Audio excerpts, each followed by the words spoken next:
Вітаю всіх слухачів. Це програма «Крим Реалії», спільний проєкт Української служби Радіо Свобода та Українського радіо. Мене звати Олена Бадюк. Росія продовжила обмеження в роботі Телеграму. Про це заявило російське наглядове відомство в галузі телекомунікацій. Роскомнагляд, він має назву таку, зазначивши, що цей месенджер, як і раніше, не виконує вимоги законодавства. Раніше вже стало відомо про нові скарги від користувачів на проблеми в роботі Телеграму. Чим це загрожує жителям окупованого Криму та чи можливо обійти ці обмеження користувачам з окупованих територій? Про це сьогодні у нашій програмі.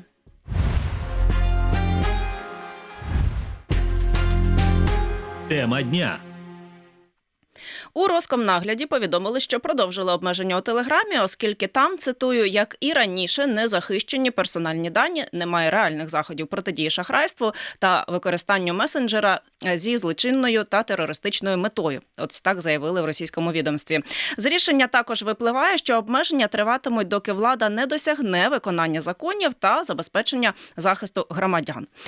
Це вже не перші заходи російської влади щодо впливу на роботу месенджерів. Нагадаємо, що у жовтні минулого року збої в роботі Телеграму і WhatsApp тривали кілька днів.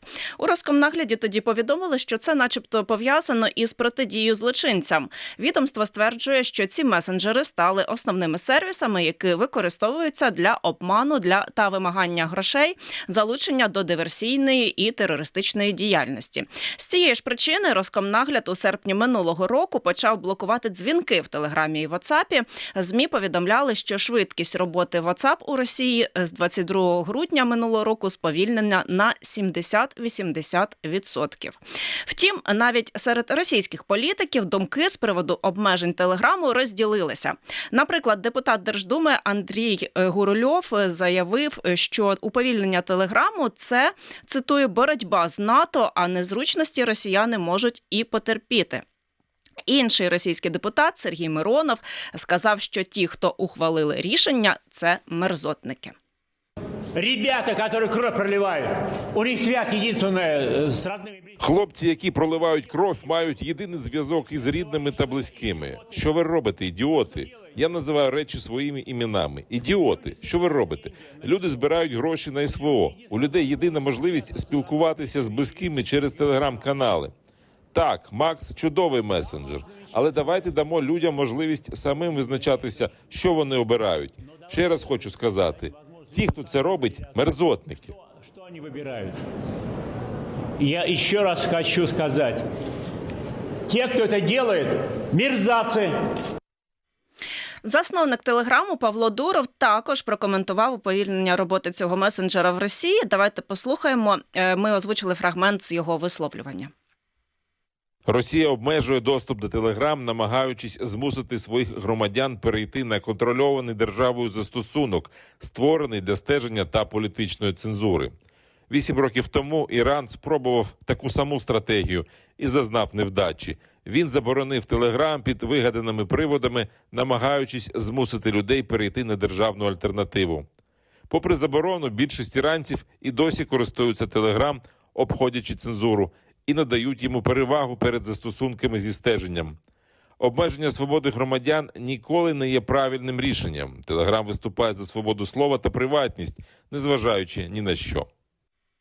Додамо також, що натомість у Росії активно закликають встановлювати і користуватися месенджером Макс як на її території, так і на окупованих територіях. І далі докладніше про таке рішення і про те, що обмежуються робота Телеграму і не тільки. Будемо говорити з гостями нашої програми. Першою до нас долучається Людмила Коротких, юристка Кримсько-татарського ресурсного центру. Пані Людмило, вітаю вас. Доброго дня. А скажіть, будь ласка, на вашу думку, наскільки очікуваним є ось таке рішення продовжити боротьбу проти Телеграму і що це взагалі дає російській владі?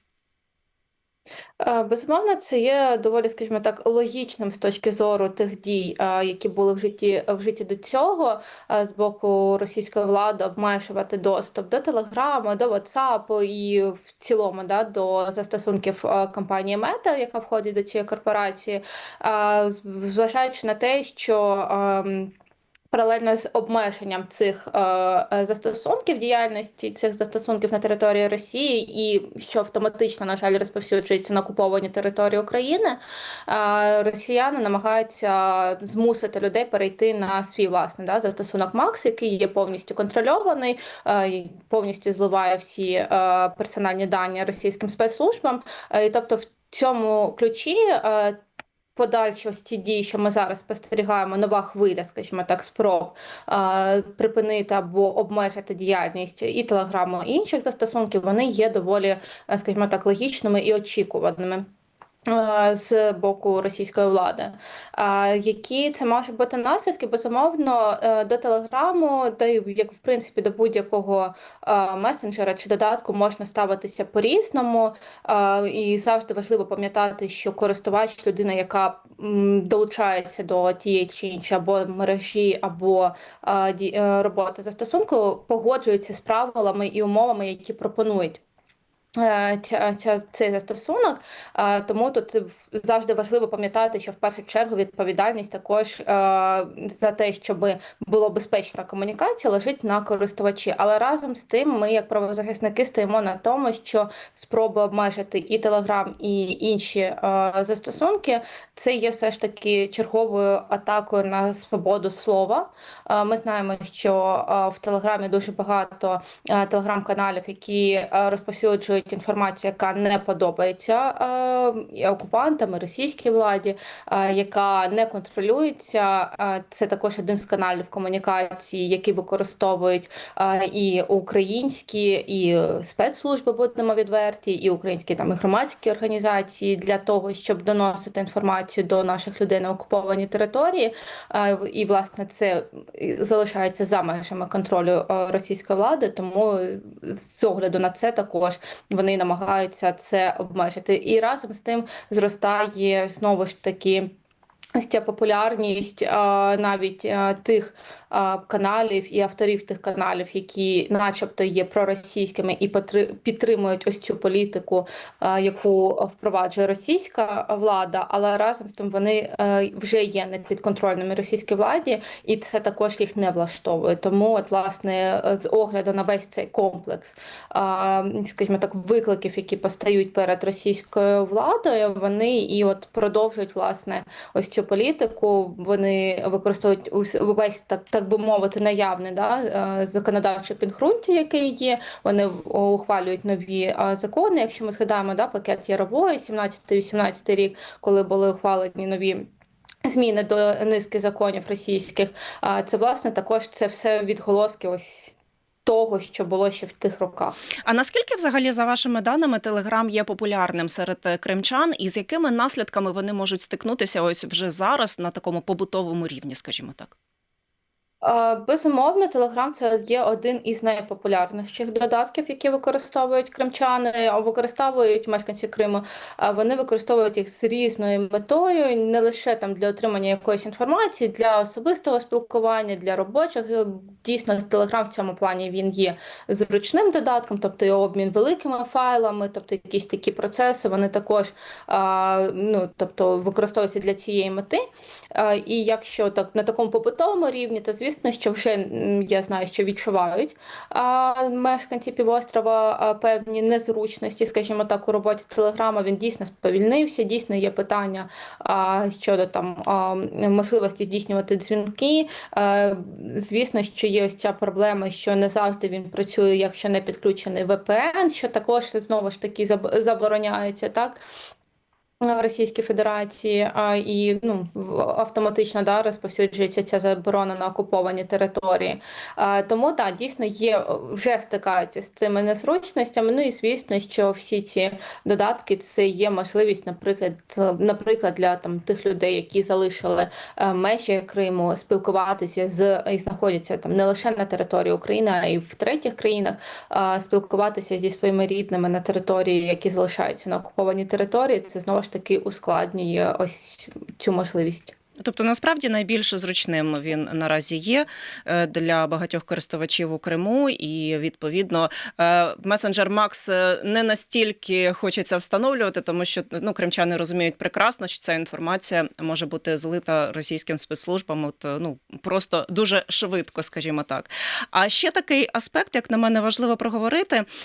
Зрозуміло, що, от як ви вже зазначили, і VPN заборонені, і Telegram обмежується, і WhatsApp, і Viber. Ми знаємо, що теж там не працює, так, але можливо користувачі будуть пробувати намагатися обійти ці обмеження. І от чи є за це відповідальність у Росії і на окупованих територіях, зокрема, вони цікавлять нас в першу чергу, звісно.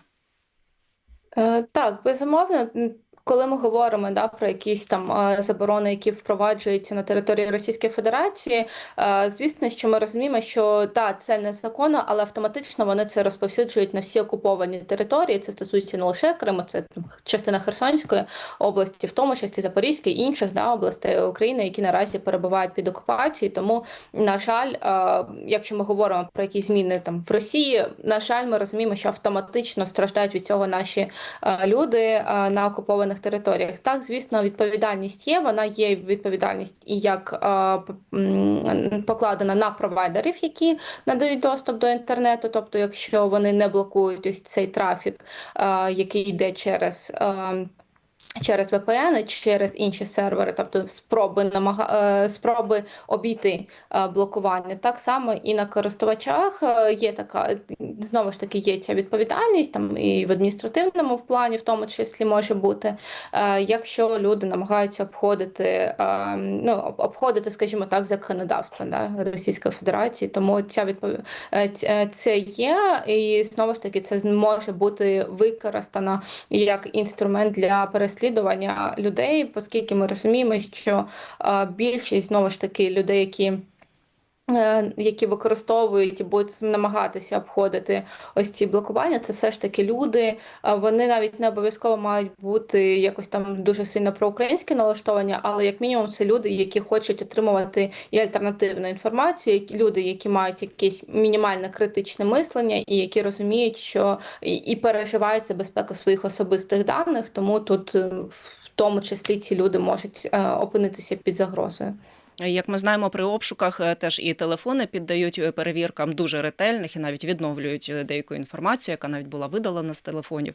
Ось тому треба бути пильними в цьому аспекті. Дуже вам дякую за те, що змогли до нас підключитися. Людмила Коротких, юристка Кримсько-татарського ресурсного центру, була з нами на зв'язку.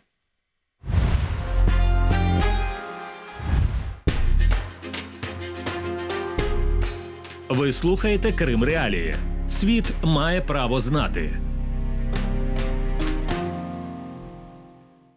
Наша програма триває, і сьогодні, нагадаю, ми говоримо про те, що Росія продовжила обмеження у роботі Телеграму.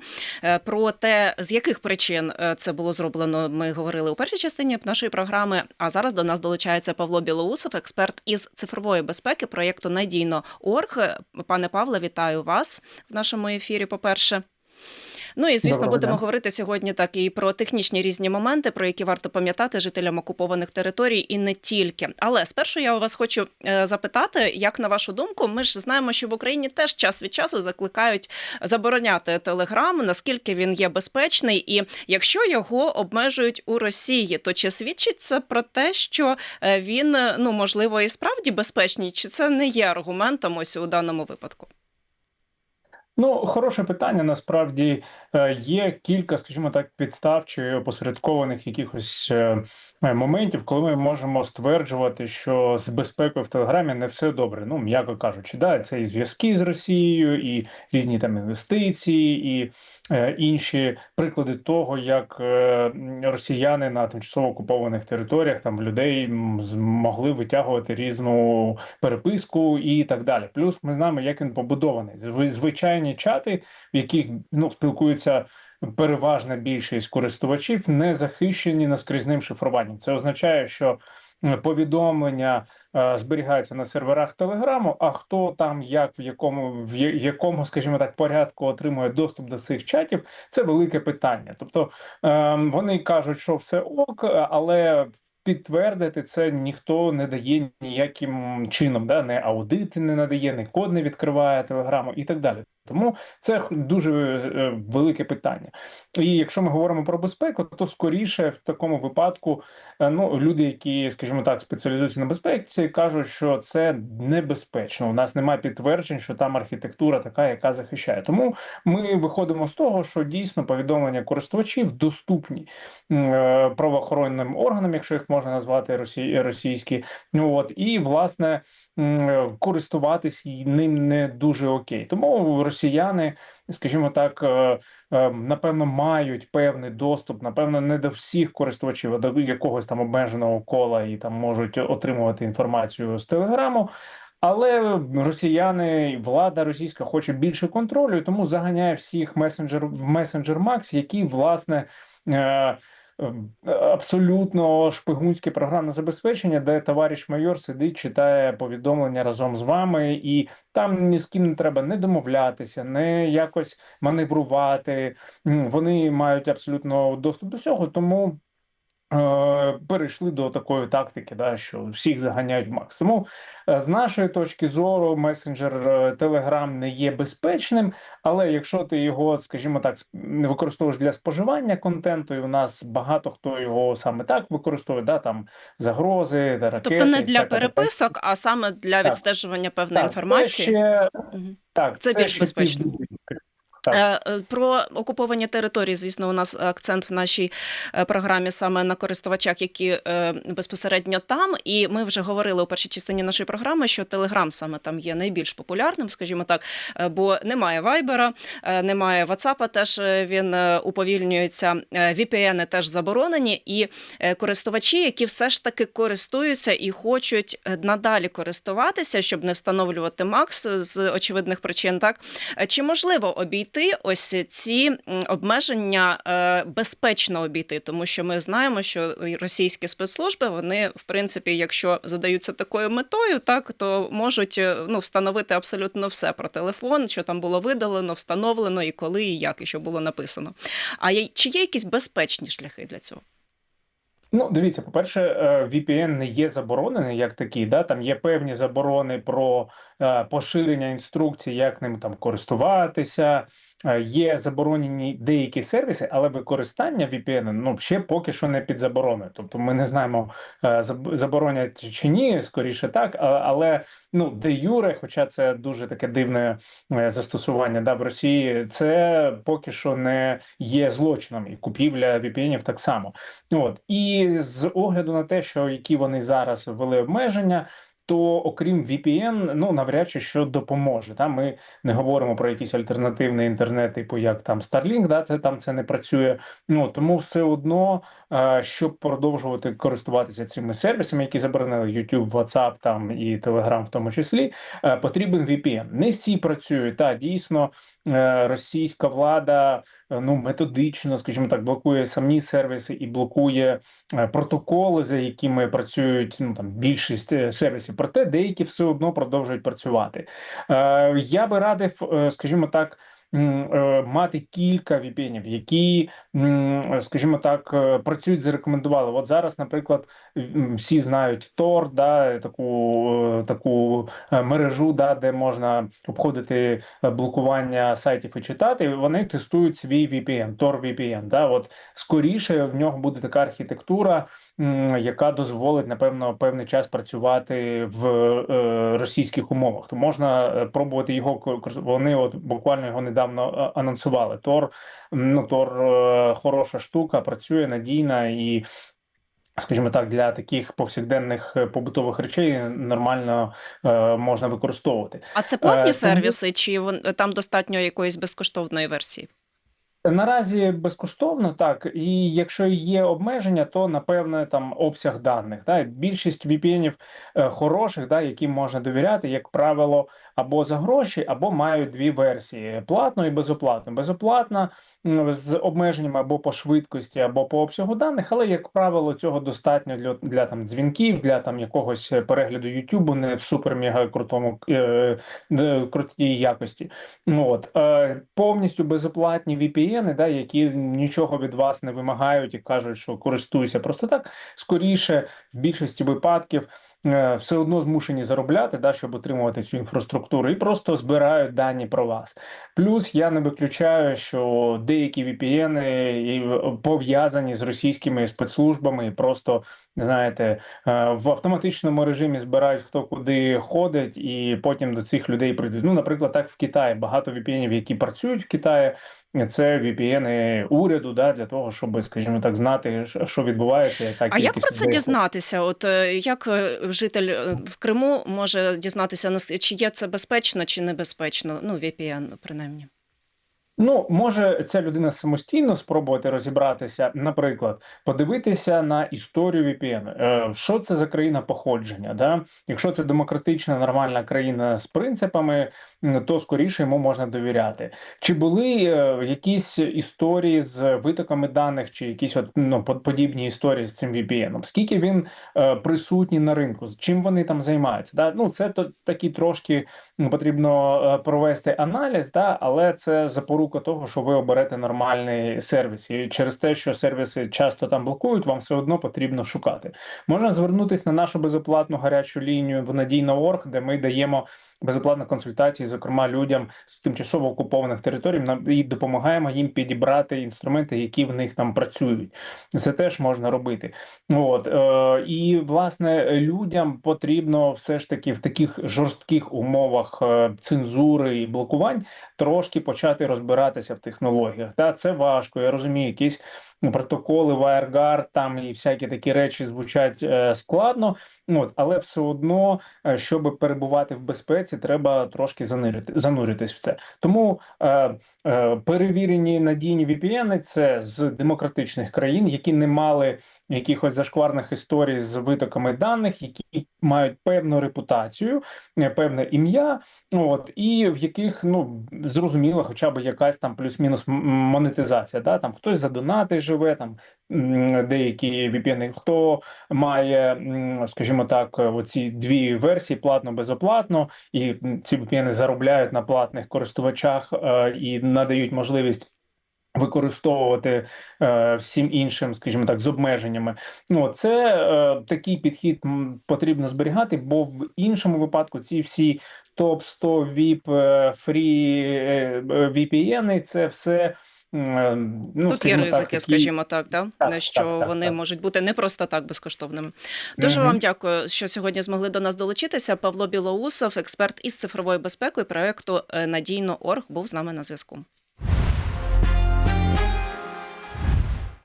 І це все на сьогодні. В студії для вас працювала Олена Бадюк. Підписуйтеся на Крим Реалії і вмикайте сповіщення про наші нові відео. Але якщо ви перебуваєте в Росії або на окупованих територіях, то стежте і будьте обережні з лайками та репостами нашого контенту, оскільки уряд Росії визнав Крим Реалії небажаною організацією. Залишайтеся з нами, кримчани мають право знати.